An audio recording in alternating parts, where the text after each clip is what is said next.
you haven't already understood, I grew up in potato picking country in northern Maine. And my hometown was served by two branches of the Bangor and Aroostook Railroad and one branch of the Canadian Pacific Railroad. And my great grandfather's father were all potato farmers. So when I got big enough, I actually worked in the warehouse. All set now? I worked in the warehouses on school vacation, loading bags of potatoes in railroad cars. Here I am, probably 5 or 6 years old, picking potatoes.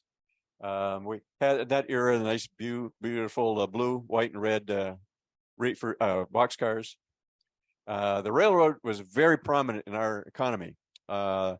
They had a lot of publicity. They would come to our high school graduation to give awards. The railroad was really important in those days. It's amazing how it slid downwards in the 40 years afterwards.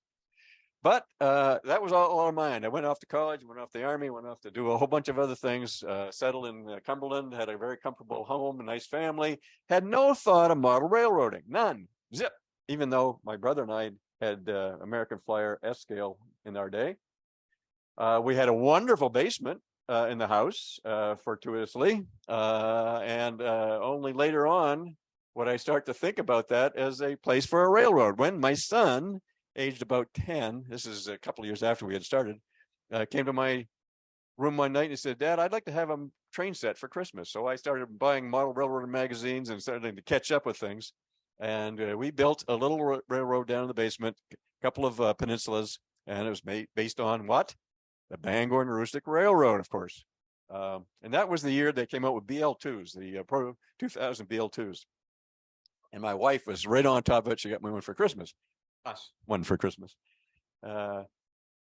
So eventually the little boy ends up not being interested in model railroads anymore. He's got other things to play with.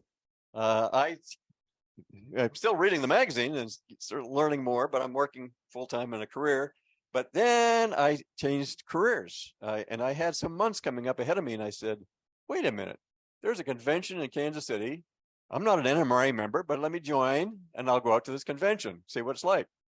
Best thing I ever made. It changed my life completely. And when I was there, guess what I heard, Tom? Operations. What the heck is this stuff about? So that made me want to go to the next convention. There were 8 clinics that I went to on realistic train operations at that clinic in St. Paul.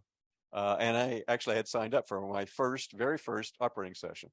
Again, life-changing decision and action. Operations have become a great source of ideas on the design and construction and having fun on the layouts.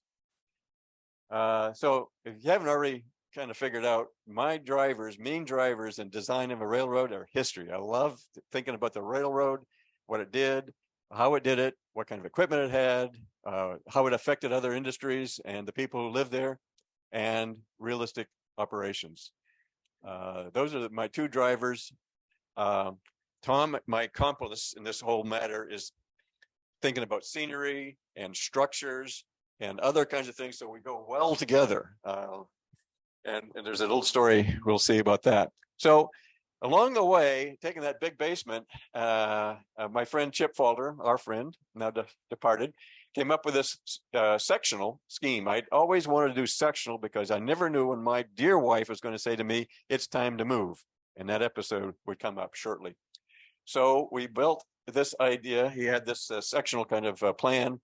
We built these modules here. But before we could get to the other modules, Susan exercised her right to say, "Hasta la vista, baby." But let's hold on here. In 2012, we're putting up the modules. Carl Steiner, Tom Jones, Pete Magoon was there sometime, Larry Cannon, just having a good old simple plywood Pacific kind of thing, not getting too serious because I'm still working for a living. But I was still learning about history. I was still collecting information. Victor mentioned here today how he was always collecting things ready for some later event, and I was doing that as well. Here's a aerial picture of Fort Fairfield, 1946. The Bangor and Aroostook Railroad Yard in Fort Fairfield is at the bottom. There was a Texaco supplier there, a station, a water tank, where they got their coal, and lots of potato warehouses or potato houses. And by the way, the town did have the Canadian Pacific along the river. Whoops, we didn't need to do that. And it was 1.5 miles to Canada, just nearby, but 195 miles to Bangor. So if I'm going to model the Bangor and Aroostook Railroad, I got 195 miles at least to consider. Here's a scene, 1966. This is the core of the town, core of the yard. This is the passenger station. By then, it was it was no longer being used for passengers. In fact, they had sold off the freight house, which is off to the side, and they had made this a freight house here. Here's the fertilizer warehouse, potato warehouse, the coal thing, and they were still using kerosene-fired lamps in the yard for night switching. That was a shocker to me in the 60s. Okay, there we go. So again, collecting sandboard maps of that same area. I went to the National Archives 2 in College Park a few times and got ICC maps. I had this one printed on paper, but I had them all, the other ones digitized, so I could use them wherever I was in the world. And then Tom, having heard my presentations on the history of this railroad and showing off my research, came to me one day and says he needed space and a historic input to earn an AP certificate. And would I be willing to provide him the information if he built this stuff? I said, absolutely. Absolutely. So then all these things we talked about were in Tom's thinking, which he could fit into the prototype modeling thing, and that would be the modules that he'd be most interested in. So we made that decision on his sailboat in Casco Bay. I headed off to Florida. And I said, Tom, before we start building those modules, I want to make sure whatever modules we build will be expandable and still be usable. So I spent months taking all the information I had and thinking about how I could make the Fort Fairfield yard modelable and put it in a basement, and which basement to be determined, I guess. So I came up with this CAD drawing of what I thought would fairly represent Fort Fairfield yard of the Bangor and Aroostook Railroad. And Tom was going to build 4 of these modules, and I'd build the rest of them. I gave Tom the exact dimensions of each of the 4 modules, and this one I happened to pick as an example, but it was perfectly rectangular, but some of them were very irregular, and lots of angles, lots of measurements that had to be done. So I come home in May at the old house, and Tom comes up with the modules, May 24th, 2016. And then Tom in my basement does the magic. He puts the modules up, and he's built the models for the layout too at his home in the wintertime. And it was judged. Magoon was there, Cannon was there, and George Barrett from Cumberland was there. And no surprise, Tom earned that certificate. Now, here's the change of pace. When we were talking in that room, or he was getting awarded that, I already knew that Susan was going to put the house up for sale.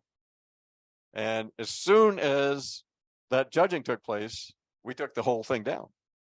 And we took down the other sectionals as well and put them in storage. For 3 or 4 weeks after the sale of the house, after the closing, I was in deep, deep, deep depression. And my wife, 3rd degree, is in nursing. So she came to the conclusion of that depression. There was only one remedy. She had to find a basement for me somewhere. Well, this place, yeah, the house is okay. But the basement, wow, 1,500 square feet. 1,500 square feet, and it's pure basement because nobody's been in there yet. It didn't look pretty. Had a little work to do. I did get the floor painted before I went off to Florida that year. But when I came back, I put in, it says 7 circuits. I think I put in 1 or 2 more. Put in the recessed lighting, had a lot of electrical wires and plumbing wires, plumbing pipes that were hanging down underneath the floor joists, which I put back into the floor joists and covered it with ceiling max. This is a sealing device that you put right onto the joist. You don't have it suspended to lose more elevation, height. I used it in the other house as well. And then by September of 2017, 1 month before I head off to Florida, I get my modules back. Ken Muller had stored these things in a environmentally safe place in his basement. The modules were stored in a outdoor storage locker, but I had them back. And before I left for Florida, yeah, let me go back. Wait a minute, I'm missing a slide here. I'm missing a slide. Yeah, well, I put them up. But in the meantime, I come up with a concept for the Fort Fairfield branch and also the rest of the railroad if I chose to do it and live long enough. So because the Fort Fairfield branch is only the top 13.3 miles of this chart. But look what you got below it. Oakfield, a division point. You've got Millinocket, Great Northern Paper Company.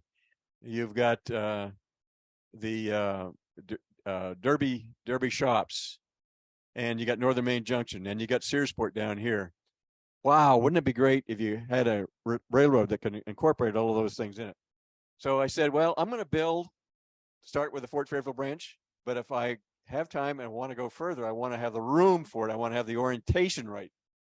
So this is the basement, and this is kind of the end result. But here's the trick. You take that shape that I've highlighted there, and we spent months trying to figure out where to put that. Tom and Chip and Larry and others, Pete Magoon, all, Ken, I think you might have even put some nominations in. And I came up with things. Never did anybody come up with this idea. And I was totally unsatisfied with everything else, including my own stuff, because if I tried to run the rest of the railroad from whatever we started with, it wouldn't work. Finally, it just dawned on me. This seemed so illogical, but I could run it from there. Tom had built this, but look at the traffic. You come out here to McShay Siding, you go over to Maple Grove, you go to Fairmont, and you go to Easton, and then you go to the end of the Fort Fairfield branch, Fair Junction. Now you got the whole rest of the basement to expand into. So that was the design. Aha. So here's my friend from high school, Tim Howard. We started putting the modules up. We build our own brackets, so they're not too big and they're definitely adequate for what we're trying to hold up. So here's Tom's modules are all built, but you see this module here on the floor. This one was the next one. This was when I built these. Oops, come back here. These homostote things are cut all ready to go on to the next modules. I'd already started cutting materials for the next modules that would go up. So before I left in October for Florida of 2017, I had all the sections built for the Fort Fairfield yard. Only Tom's were tracked and scenic and had structures on them. But Tom, one more gift, came up with the freight house for me, and it's roughly in the position where it is today. And I do all my cutting outdoors. So to minimize the dust in the basement. Boy, is it good exercise going up and downstairs that often. Yes, coming up. And one of the things when you do the CAD, you're going to come up with a lot of arcs. And I found this tool here indispensable because unlike what we do with the yardsticks and we have holes in them, there's 1 inch increments largely, right? This one here, you could go down to as low an increment as you want with a rotate. I really enjoyed that one. So there's what we had, and I built these things along the wall here, as I had mentioned. The previously constructed sections were put up there. Then I started to connect the things. Now, right now, you can see all of the Fort Fairfield branch. That's all I needed to finish the Fort Fairfield branch. But I continued building more modules, and this is roughly what you would see there today. So let's go to Tom's point, CAD drawings. How does this work? This is a CAD drawing for the yard with the track on it. I'm using CAD Rail 10. I've been using it for 20 years. Very, very steep learning curve. Tom came to the wisdom of this. You need CAD for future tight planning, but you may not be the CAD operator. You might want to have your grandson or granddaughter or your somebody else doing the CAD drawing. You just give them the instructions. But if you're young like Will, and other people who have a reasonable future in this thing, I think you got to get into it and use it. Now, you can use a lot simpler tools than CAD Rail, and there are those, and there's some of them are free. But here's the route. Okay, you start in Fort Fairfield at the station, you go around to McShay Station, you stop at the Maple Grove Station, and then you go over to the Fairmont Station, and then you go over to the Easton Station. Okay, and then you go up to Fair Junction. Now, when you get to Fair Junction, you're coming up on the main line. The main line goes north and south. If you want to go north, that's the way you would go, and that's going to go into staging. That's northern Aroostook County staging up there. And if you want to go south to Holton and beyond, you go in that direction. And there you go into the Holton yard. That's the Holton station at the end point. Now, I've built all of this, including that little green thing that I just flicked up there. That is the representation of the Ashland branch. The Ashland branch was a very busy branch line. It had a lot of forest products on it. It also went up to Fort Kent, the very northern part of Maine. I represent that with just a very long circular staging track. Now down to Island Falls over here, that's to be built. I probably won't get to that for 2 or 3 years, if ever. But there's an HP Hood milk creamery there, lots of logging, pulpwood source. And then you go down to Sherman. And Sherman is where you would take off for the Patton branch. Again, a heavy logging industry kind of branch line, and it connects there at Sherman. Now, you might ask, why did I bulge that out there? Why didn't I just come down straight like the rest of that line? The reason is, someday I may want to build the derby shops on the opposite side on a lower level. So this gives me room to do that if, again, I get that far. Then we go up to the Millinocket station. Now, the Millinocket yard is a very well photographed yard. Ray Higgins was an employee of the railroad, and he took oodles of pictures. And George Melvin has published a book, and we got all kinds of things. And Tom the other day said to me, Peter, prototype scene. This might be your best bet, because he's already taken care of the Fort Fairfield branch, the best places for scenes there. So I'm thinking about redoing that yard design a little bit so I can do the criteria for the requirements for prototype modeler.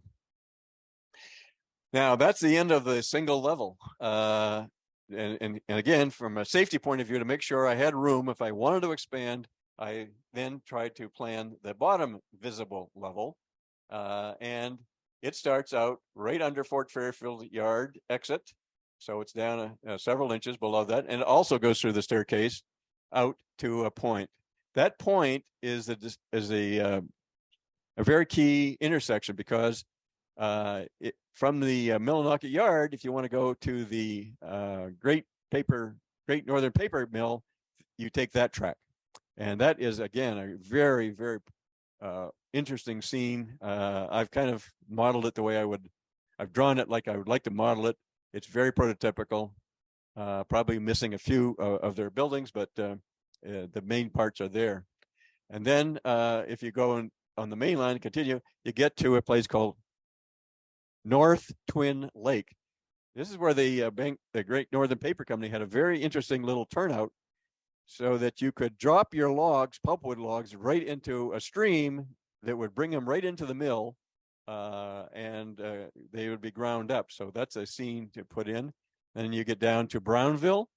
Brownville by itself is not a big deal, but it's a connection to Brownville Junction with the Canadian Pacific. That would be hidden staging on the same level, so that would be fairly easy to do. Then we would keep going south from Brownville up to Derby, just before you get to the Derby shops. At that point, you have the cutoff for Greenville. so that you can have, again, hidden staging for the Greenville branch. And then by the Derby shop, now you can see just to the right of that line, all those buildings, that dense track, that's the Derby shops, complete with a transfer table. Transfer table? Yep. I'm not. And roundhouse and turntable and other kinds of things. Now, the railroad built a Medford cutoff because when they brought down big trains of potatoes, they had to use a lot of helpers from Millinocket on down to Derby because although it was the same general change in elevation, there was a lot more steep ups and downs, and so they had to have more helpers. The Medford cutoff, although it was a little bit shorter, mostly advantaged because of the more gentle slopes, more gentle things. So they didn't need to use, they could take longer trains down without helpers. So the Medford cutoff I can do by putting a small line right in front of the other track and probably reducing it, maybe putting it down for a ways and back up, or maybe even getting underneath the main line there. Then the railroad is double track from that point up. Now, if you think of the Medford cutoff and this area, the railroad actually had 60 miles of equivalent double track in the 50s. Once they get to radio controls, they shut down the double track section, but I can do double track there. Now, here's another interesting, Northern Main Junction. Jeff Anthony's not here to witness this or speak up to it, but basically I had to throw out everything I knew about the Great Northern, Northern Main Junction track plans, because there was no way in heck I could ever get him into my system. It's a perfect cross, north, south, east, west, and big. So I did accomplish something. So there was one track that you came down from the north, and you could go directly to the Searsport branch. And in doing so, you went over the Main Central line. This path I just showed you does that. But you miss the yard, the Bangor and Aroostook yard. Now the passenger trains and express reefers, the ones that were hauling potatoes, they oftentimes went in this track right by the passenger terminal, because they would be picked up by the Main Central people really quickly and just hauled off to the west. And if you keep on going further on that track, then you get on the Main Central line and you go into Bangor and Bangor Union Station. Then the third thing is going into the yard. That's the third track that goes into the yard, the Bangor and Aroostook yard. And the fourth thing is the Main Central line itself. There were 3 tracks and sometimes 4 tracks inside that yard. And in my case, they're going to be going down to lower staging on both ends. And then the Searsport line keeps on going. You go by the Prospect Trestle, the fertilizer plant at Summers, Sandy Point. There's a wonderful chemical plant at Kidder, and then into Searsport. Now, Searsport, there's where the station is. Searsport is a wonderful thing because you got the pier. Lots of potatoes were shipped out. Lots of paper was shipped out on that pier. Lots of product coming in, especially for the paper industry coming in on that pier. And you had a heavy coal, Sprague terminal, which Sprague pier is not shown on this. I'm not going to plan to do that, but they brought in a lot of coal, and that was used for energy at Great Northern Paper Mills and Millinocket, East Millinocket, fairly into the 40s at least, and maybe into the 50s. I think it's the 50s.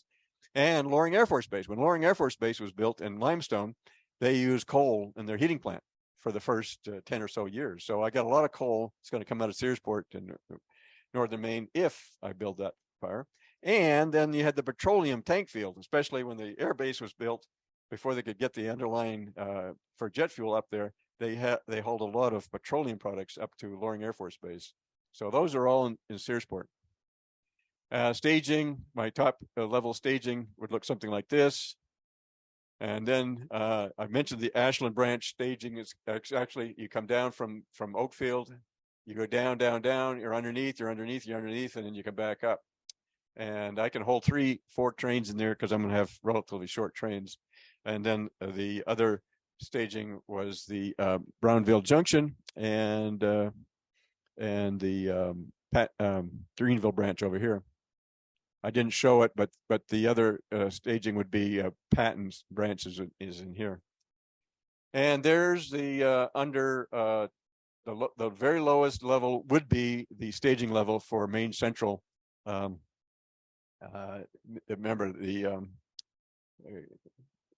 northern Main Junction is up above here at 33 inches. We would come out of Northern Main Junction down to 24 inches. Then it goes around the circle and comes back. So it's reversing in there. The other direction, I don't have nearly as much distance to get down. So I'm only going down to 26 inches here, and then it turns here and comes back up. Now to get back up to 33 inches in that short turn, I have to take a turn. This is the only helix-like track I have in the entire railroad, one turn. Nolix and why? What's your challenge? Nolix. We heard the term, of course, helix. Nolix means I'm not going to have a helix. And it's kind of interesting. When I first started designing this and talking to people, he says, one of the first earliest questions I hear is, where are you going to put the helix? Where are you going to put the helix? And my operating experience, I hate running trains into helices. They're out of sight. It takes a fair amount, it seems like in a long period of time, they're out of sight. And every once in a while, you'll get a little surprise. All of a sudden, you think your train's going up, and all of a sudden, you see part of your train is shooting back out again because it's kind of coupled up in the helix. So Tony Coster was one of the first railroad layouts that I visited years ago. I can't remember which convention that was, but and I read more about it and read more about it. Been to other places where there's no. I said that's the way I want to go. I want to go Nolix if I can, so I don't have to devote this entire 7 foot by 7 foot kind of box to go up and down. My friend said, "Don't do that. Don't do that." Dave McMullion out in Ohio said, "Peter, no. Then you're going to have all kinds of changes of elevations." Well, David is right. You do. One of the downsides of a Nolix is you're constantly changing elevations from element to element, because what you're doing is you're screwing around the whole room, right? Every so many feet, you're changing elevations. Boy, does that take a lot of math. But the payback is you get to see your train almost all the time. You get to run your trains out longer distances between your design elements. So it's a trade-off I would do again, but I think it's not for the faint of heart. I think it's a trade-off you have to consciously make. Yep. So it's largely a no-licks kind of operation. So let's talk about what it looks like today. Fresh off the camera, I think this is fairly fresh. This is the Fort Fairfield yard. Notice wonderful looking potato warehouses and fertilizer warehouses and starch warehouses. Not all built yet, but a vast majority are built. And where you see blank spaces, that's where another building will be going at some point. This is 52 inches. Yeah. Yeah. It goes up to 60. So the highest point is on that back wall is the neighborhood called Fairmont, Station Fairmont. We're going to get to that. We'll see it in a minute. But you can actually see the backdrop of Fairmont back there, and that's 60 inches. That's the highest point of the top level. And then it goes to 52 inches, and the lowest point on this top level is Millinocket. If we build it, it'll be at 45 inches. No, every turnout is tortoise controlled, and we'll see how that is done a little bit here.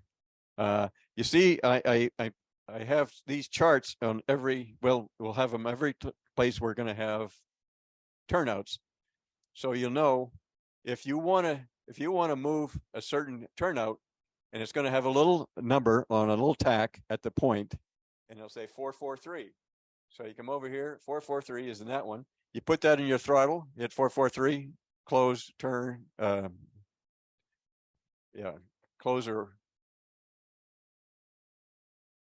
whatever, open and it moves. And I'll also show you how we're using touch toggles to see it. So you'll be able to control this by your throttle. You'll be able to throw this by pushing a button on the fascia. And if you wanted to use it computerized, you could also do it from a computer. I don't think I'll have any hand throws, because you look in here, you got all these buildings. Do you really want to have hands in there? Yeah. And if I'm operating over here and I got a nice magnet properly placed over here, I might be able to do some switching without having to walk around it to get to it. I've done that in other layouts. It's it's not guaranteed you're going to do that. You might have to do the walking anyway, but so.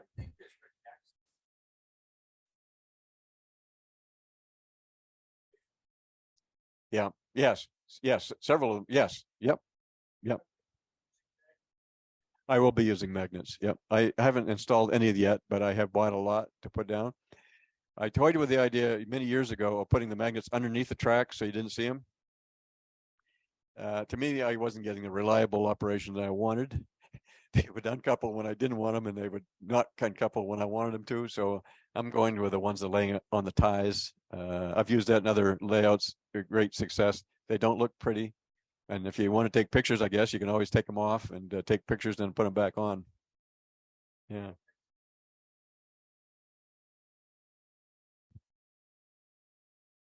Press a button, it uncouples, press another button, and it goes out of the way. Yeah. And they work wonderfully. I put a bunch of them in. Have you? Okay. I saw that advertised, but I've never been in a place where they've actually been functioning. So we'll see that when we get up there in October. Yeah.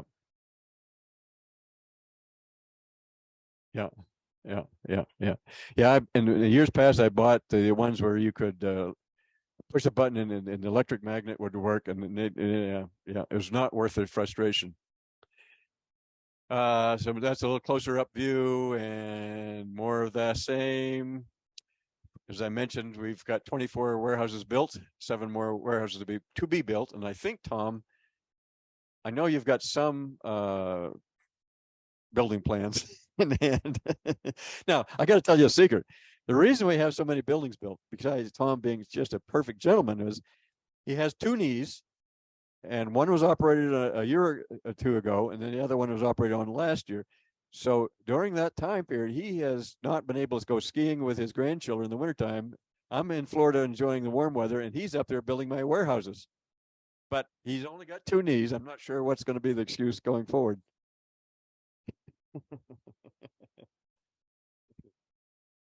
So I have this wonderful plaque for Tom. It's been on my layout now for what, 3 or 4 years, Tom, right? Now I read this again the other night when I was taking this picture. And it says, so 4 of the 12 sections, the models of the passenger station, the freight house, the engine house, the water tower, and many warehouses built by Tom Oxnard. I'm going to have to scratch that out and say all warehouses built by Tom. So this is the outer edge. This is a big warehouse in here. It's a more modern building. It's wider. It's got different methods of storage. It's going to go in here. There's one over here. There's a brick building that's going to go in there. We got a couple of down here and a couple here to be built.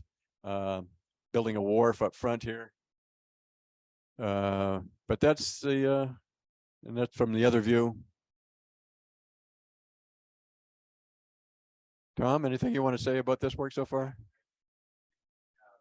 Interesting thing about all these potato houses they all are unique, and that made the project interesting because rather than reproducing the same old, they're all unique with different roofs and vents and things. So, and luckily that aerial picture from 1943 helped out a lot. Yeah, that picture is. These are all prototypes. Yeah, from Peter's Cats. And why was it they would build them differently as opposed to just repeating? They were built at different times. They were built by different people with different size farms. Some needed 110-foot long warehouse. Some needed something much smaller, 60 foot. Some farmers had more than one warehouse in different parts of town, so they would be different sizes. And you had different contractors. I bet none of these warehouses were built with construction drawings. They said, I want, and all these were, except a few of these, the vast majority of these old warehouses were built exactly 40 feet wide. That is deep from the truck side to the track side. They were 40 feet, very uniform measurement. But lengthwise, they had wide ranges. Some, I think one was as short as 40 feet, and one was up to 110 feet. But it depended on the size of the farm that the farmer had. I think we've taken some shortcuts, and I think we found some interesting products. So that all the roofs are paper roofs, paper shingles, and this starch. You found some great metal siding and paper, and we found various products that make this kind of an easier project. Good point. Good point. Right. And Tom will sell those secrets to you if you willing to donate. Ben, anything? Yeah, question. This is a little off topic, but how did they move potatoes when they loaded them in a boxcar? Were they in crates or cardboard boxes, or what did they do? Do you have another hour? So back in the era of 40s, 50s, 60s, all potatoes that were loaded in these boxcars were in paper bags. If they were 50 pounds or lighter, they were paper. Seed potatoes are almost always sent in 100-pound sacks, and they were made of burlap. So burlap bags for the 100-pounders and 50-pounders and lower paper. In the 60s, by the 60s, some of the buyers were not happy to have to unload sacks of potatoes at their end, so they want them in bulk. So the Bangor and Aroostook really came up with a design for a boxcar that had conveyors in it. You would have a conveyor that goes into the boxcar, and to the left and to the right, these conveyors would put the potatoes into the boxcars to the extremes. Then they would fill up, and you would keep jacking up this conveyor to the ceiling. You didn't want to have your potatoes drop from the ceiling all the way to the floor if it was so there was bulk cars eventually. Today, I didn't know this. Very few potatoes are shipped by cars today, but how they ship them today are in huge bag-like canvas kinds of things, and they bring a forklift in and have two loops on it, and they can lift them up and put them in cars now.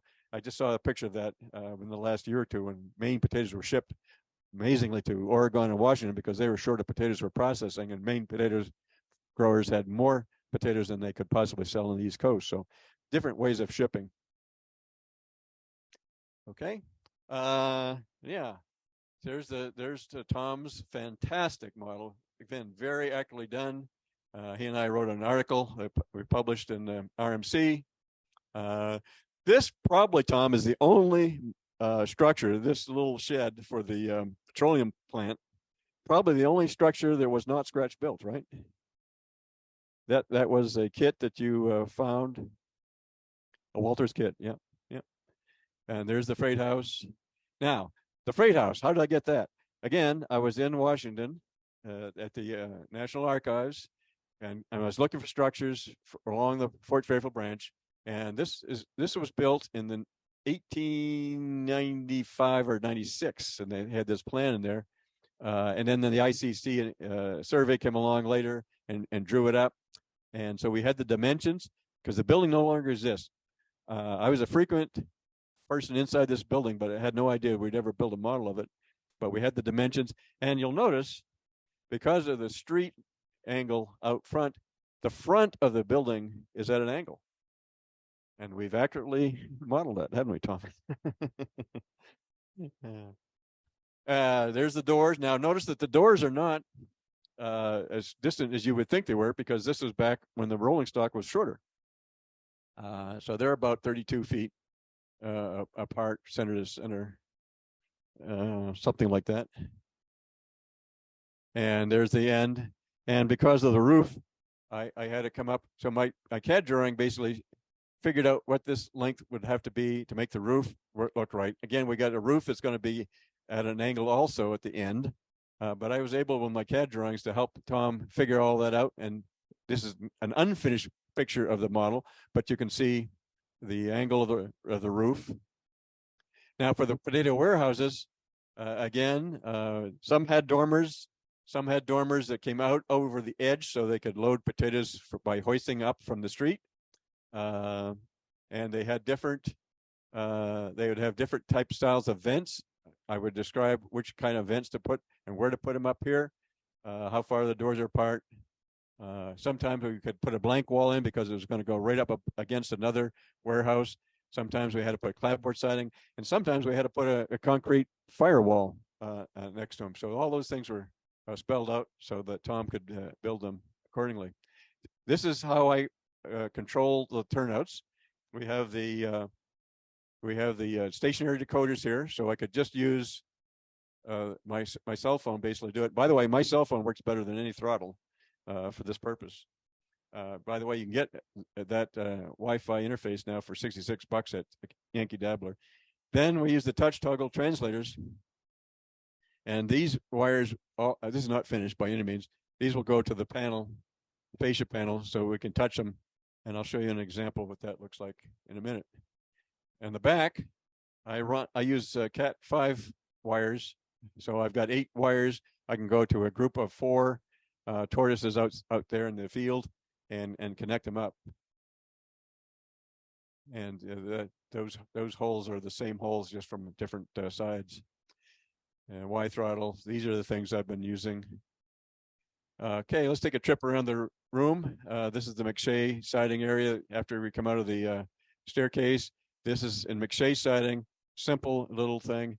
The touch toggles show you which tracks are lined up. And this is the devices that are underneath the paper here that when you touch this, these things are sensitive and they will turn the switch, turn the turnout and light up. Yes, behind a piece of glass, right? Yep. There's the Maple Grove siding. We'll have more warehouses store, and then we can just move around the room. There's the Fairmont. We talked about that, the highest base in the railroad. Aisle width is minimum of 36 inches. I think there might be 2 spots in the railroad where I couldn't maintain the 36 inches, but when I was doing the CAD drawing, I would just write 2 lines. Okay, if I had an existing plan side, I would just draw a line out here for temporary. This is my 36 boundary. I can't do anything to the right side of that 36-inch boundary. So I always kept a 36-inch minimum spacing. This is the Fairhope combination station that was built by my dear and departed friend Chip. He built it out of wood. You can take the top cover off and see the wonderful details on the inside. Now, this model is not 1953. This is based upon an ICC map, which was done in the 1916 something era. And you will notice this little suspicious structure out here. There's 2 doors to it. Anyone want to guess? There we go. Bob got it. Bob wins the prize. 2 outhouses, one for the men, one for the women. Now that was gone by the 50s, of course. But I just thought it was so quaint, and I wanted to do it. So it was built as it appeared in the early 1900s. Now we're turned around, going back to Fair Junction. That would be the end of the line.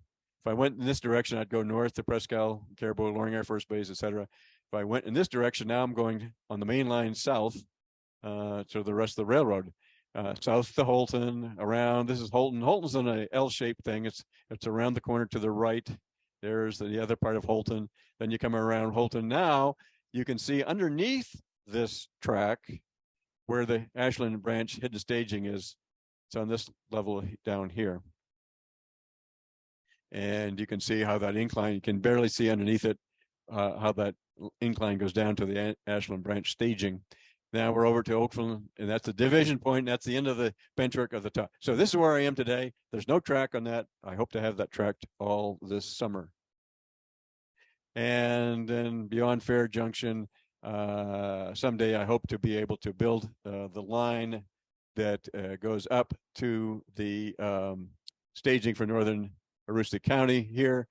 But down here will be Island Falls, and the other, so right here, you will take off here to Island Falls. So there'll be, this will be the visible operating line. This will be going into staging. Anyway, that's where I am today. Now, lessons learned. You you don't get through all this and keep your interest up unless you made a good choice up front. Choose something that you're really passionate about, something you really give a hoot about, and you think you're going to do it for a little period of time. Now, minds change over time. That's a tough thing. But I can't imagine putting something around a Christmas tree and being as passionate about it 20 years later, right? I mean, that's, you want something that's got some action, some chutzpah to it. Research, research, research, research. I don't think there's been a month go by that hasn't been something I found, maybe serendipitously, sometimes because I've been looking for it, about finding something that'll be something useful for my design of the layout. All kinds of ways to research, from the archives to the publications and to interviewing people. Operate. Again, Tom and I have learned so much about going out in other people's layouts and say, we like this about this way, this is designed well. How many railroads, real railroads, put time savers in their yards? None. They wanted to have their track layout as efficient for their crews to use as possible. So if you go to a layout and the guy says, ha, ha, ha, over here, you're going to have a time saver, or you recognize it when you see it. That's not the way the railroad would run. And it will slow people down, especially for newbies. So we go and get operations. You'll learn a lot. Go to conventions. Again, lots of operating opportunities, but also a lot of clinics, lots of people to talk to and learn from. CAD, we've already talked about that. You may not be into CAD yourself, but you ought to have an ally, a partner who would be able to help you with that. Because when I find out something doesn't work, I don't have to go back and throw up all the paper or do all our erasing. I can just digitally remove some of the stuff that doesn't fit and put something in very quickly that does. Nolix, we've talked about that. It's not for the faint of heart. I would probably do it again. I would do it again, but it creates some work planning between your elements. If you use the helix, your planning is going to be trying to do the helix. And I know Tage and others, it's very challenging because you got takeoffs from different levels. You got double track here, maybe even more than that. I know our friend Tom Jones out in Grand Junction. He's got oodles of hours designing it. River route. Take the river route. The water level route. That's what it is. The water level route, right? Now, the other thing I learned was, you remember that first schematic that I showed all the boxes, rectangles lined up that Chip Folder put together for me? That's a very traditional modular kind of concept. Basically, you just 2x4, 2x4, 2x4, 2x4. But I varied the depth and width of my scenes because I wanted to focus on the track. I didn't want to have to worry about a lot of empty space, but then not have enough space for the other track. Tom's giving me the eyeball over here because he loves those empty spaces because he can put a lot of structures and scene into it. So see, it's the artistry versus the operational kind of things. There's trade-offs. There's trade-offs. But I learned that varying width and depth gives me more options for track than if I had them all uniform size. Then the AP program, great motivator. Again, a lot of my work here, I said, oh, how can I fit this into this thing that makes it even better? And some of the requirements for the AP program helped me. In fact, if it hadn't been for Tom's motivation for doing prototype modeler, we wouldn't have the core of Fort Fairfield built as well as it is today. Multi-deck layouts. Now, mortal sin, I started with the top level of a potentially multi-track layout. But you really should start at the bottom and build up. But remember, my first scene was going to be the highest point of the railroad, Fort Fairfield. My lowest scene is Searsport, and that's at the end of the line. So I had to start from the top down, and boy, am I going to pay heavily for that when I build those other levels if I do. Rotate. So that's the end of my little presentation.